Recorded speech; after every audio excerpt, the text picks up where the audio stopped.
can say Karma-marga, Bhaktimarga, Jnanamarga. Yeah, okay. So for Jnanamarga, also we need to include Bhakti as well as Karma. Basically, what we need is an emotional maturity, meaning that the development of our inner personality. For that we require karma and bhakti also. Okay. When they have done their work and given us the emotional maturity, the antarana shuddhi, then jnana will be enough. To gain antarana shuddhi, we require karma, nishkam karma, and bhakti also is included. So the Bhaktimarga and Bhakti in this Jnanamarga for Chitta Shuddhi. So it is the same thing, right? Depends on who you ask. If you ask Vedanta, they will say there is one marga, Jnanamarga. The reason is what you want to know in your own self. If what you want to know, the Ishvara was different from you, then bhakti or devotion to the Ishvara would be important. But here, the one whom you want to know is your own self. And so only jnana, knowledge alone is the way of knowing oneself. But that knowledge requires a maturity of mind, or certain attitudes, like attitude, nishkama karma. So these are required for the mind to become mature, and that is where karma, including bhakti, and its role. There are others who think that it is bhakti by which we attain Ishvara. For them, jnana is the means of bhakti. In case of Saguna Brahma, more you know about it, more devotion arises in you. So, in case of Saguna Brahma, bhakti is the means. In case of Nirguna Brahma, jnana is the means, because Nirguna Brahma is your own self. So in Saguna Brahma, doesn't that go and culminate into Gyan? It should. Once that merging happens? If you are aiming that, if you did not aim, then you will stop there. Okay. And here intellect plays a big role, right? Intellect plays major role in understanding? Yes. Viveka, yes, that's required. So Viveka is intellect. Is the function of intellect. And another thing, so many times when we are singing bhajan, we get so involved in that bhajan. And so many times while singing that bhajan, the body starts, little movement. So how do we see that? When you become one with the bhajan, Ishvara. Yes. So bhajan is a means of having your mind merge into Ishvara. That's what bhajan, sung with devotion, can serve the purpose of making it one with Ishvara. Doesn't always happen, but it can happen. In any way, while singing bhajan, if there is that devotion in your heart, to some extent or other it will help you to become one with Ishvara. Come close to Ishvara. Yeah. Like so many times, when especially when a bhajan is little prolonged, it happens then. Like in a short bhajan, it's like we are just singing and feeling that closeness. But once it is a longer bhajan and in a rhythm, it goes on in a rhythm, then we feel that merging with God. So that also is, I mean, like, is it okay? That also is okay. Yeah, because I feel we should not be so conscious, that we are singing bhajan. Once we are lost in that bhajan, then whatever happens naturally is natural, right? Bhajan is a very good means of forgetting yourself, getting lost in Ishvara, or melting your ego, sense of individuality.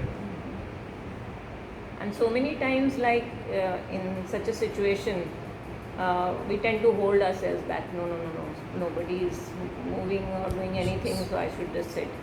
So that's not being one with God. You become conscious, body consciousness.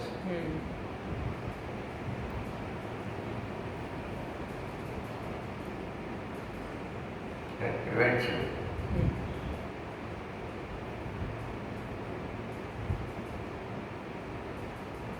so if you do it yourself,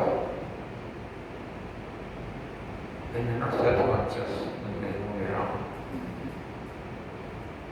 So that is how playing on an instrument, violins, a very good means of helping you to get a thought. Absorption. Yeah, because at home sometimes, evening, Sandhya time, I just take those bells and just start off, and then I don't see, and I forget how much time has passed. It happens sometimes, not always. So that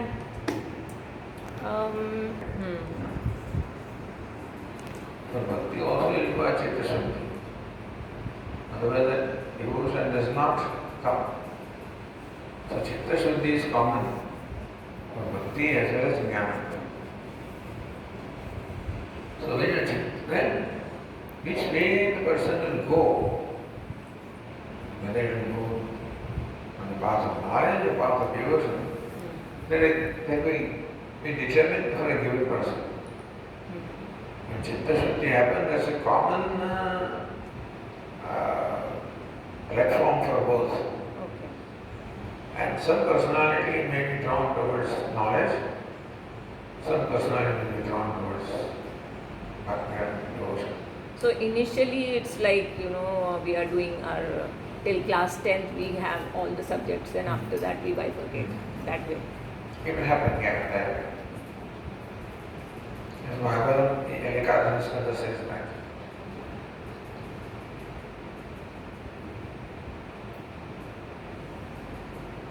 And also, Swamiji, so many times when we are sitting for Nididhyasana, like in my case recently, this thing that happened at home.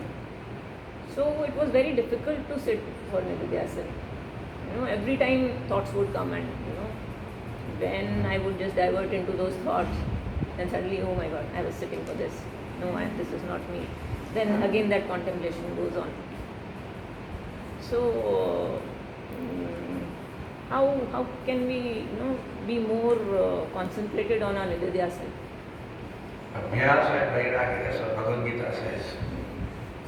Repeating that practice. And whatever it is that distracts you, there is a reason why your mind is distracted. Maybe there is some concern, there is some attachment. So never detaching your mind from that. Yeah. Vairagya. And Abhyasa is being attaching again here. Detaching. So it goes away, again you do that. So that practice is called Abhyasa. Detaching is called Vairagya. Abhyasa comes there, Vairagya comes there, Ramakrishna says. So Abhyasa, that comes from Yoga Shastra also.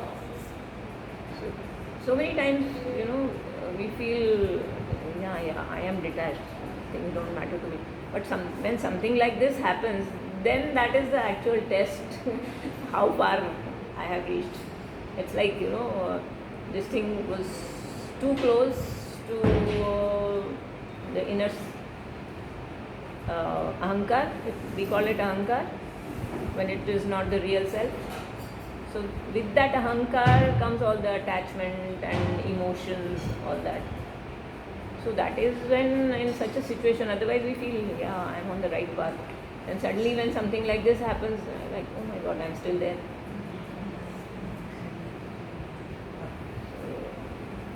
It's okay. Start again. Yes. But the good part is that earlier, if I see myself 2 years back, then I don't think. Two-pronged approach. As to what's the reason why the mind gets depressed, what is it? To understand the mind also is important. Usually depression arises from self-disliking. No, not that kind of depression. Depression in the sense like, in the case, my daughter's case. So it was purely more attachment. Yeah. But then the possibility of whatever, some event, makes you very sad. Yeah. Yeah, And sad when is the right word. And but sadness builds up into depression. And it goes on.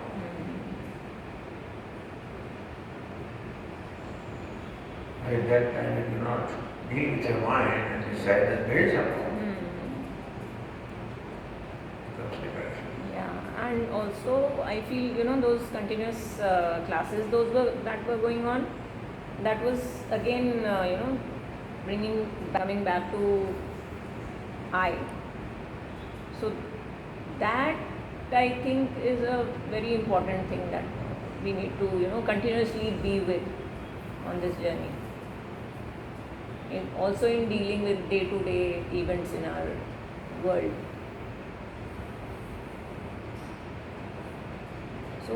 So many times. Rescue the mind.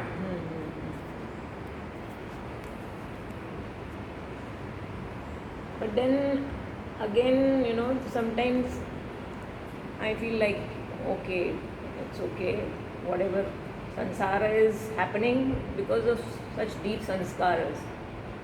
So those sanskaras, at least now I am able to see that it is happening because of the sanskaras. And I tend to then just get back to the self. So I feel some progress somewhere is there, but it is a long journey. There is progress. Yes. By samskara is attachment. What pulls you there is the attachment, habitual attachment. Yes. And then with effort you are to detach. Attachment is habitual. Attachment is deliberate. So that effort is that sudden realization, no? Like this is an attachment. And you then recognize yes. how I am attached to this reason, for this person, this result, this situation. That means it's very important to me. Attachment means that person or that outcome or that situation is very important to me. Then only I feel good. Otherwise I will feel sad. I feel unhappy. So I look upon that as a source of my happiness. I'm basically attached to the happiness. And whatever the mind thinks gives me happiness also becomes attached to that. Because basic attachment is to happiness.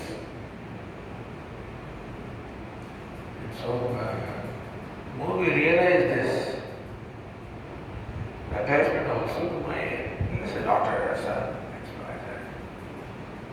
is of course natural. In course of upbringing it happens without effort. It has become part of you, for example. Something happens there, sympathetically happens to you also. So Swamiji, another question that came to my mind in this case was it also my karma to be there for her? Whereas my shivir was on, I was supposed to be at the shivir.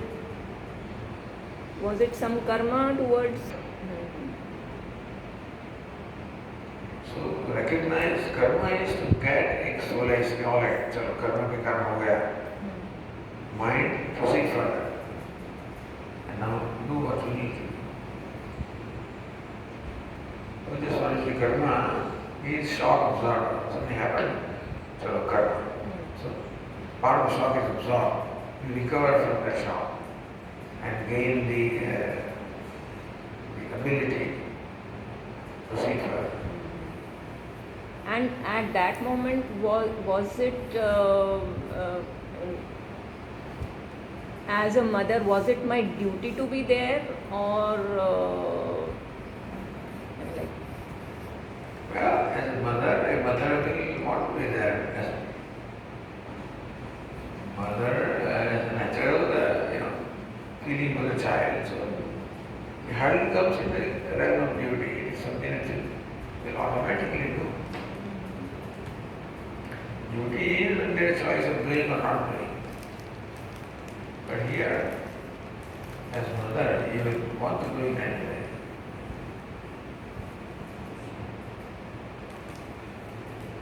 So thus, there is a strong bonding there. So, holy to do that.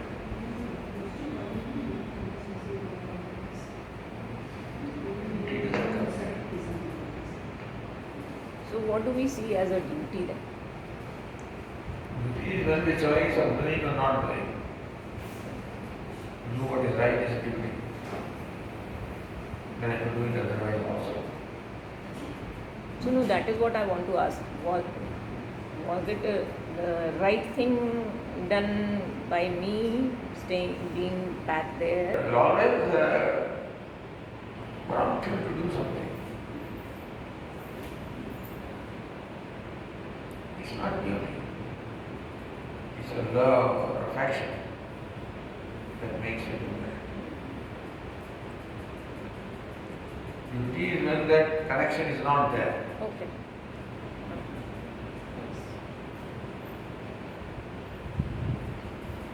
Towards the employer, towards the this, for example. So, those are not connections of love. Then you ask what is the right thing in this situation.